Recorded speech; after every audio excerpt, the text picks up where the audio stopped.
In today's Apple Numbers Spreadsheet demonstration, I'm going to show you how to subtract a percentage from a number. So here we have a very basic sheet and we want to work out what the down payment is for each item. So here we have a car loan and a house mortgage. So first what we want to write in the down payment is what percentage we need to pay, and this is where many people go wrong. So in the car we need a down payment of 3% and house mortgage is 10%, and many people would leave it like that.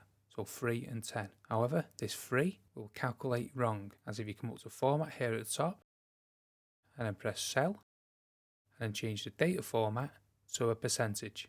As you can see, it's actually classed as 300%. So we come back to 3 and 10 by pressing Command and Z. What you want to do is you want to put 0.3, and for 10% it's 0.10. Now if we turn these into percentage, you can see 3 and 10%. However, you can also write 3 but add the percentage sign, and then this will register correctly. So if you come over to change the format again to percentage, as you can see, as we've added the percentage sign, this does register. So you just can't leave them as a whole number, otherwise it will mess the calculation up. So now let's work out what the down payment is. So we press the equals key in D2, so we want to select the total amount multiplied, which is Shift and 8.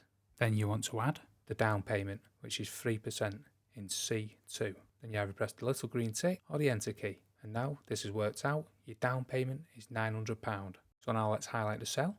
And now you see this little yellow tab. You want to click it and drag down, and this will work out the down payment for the mortgage. So we need to work out the remaining debt. Let's press the equals key in E2 and let's select the total and then the minus and now the down payment.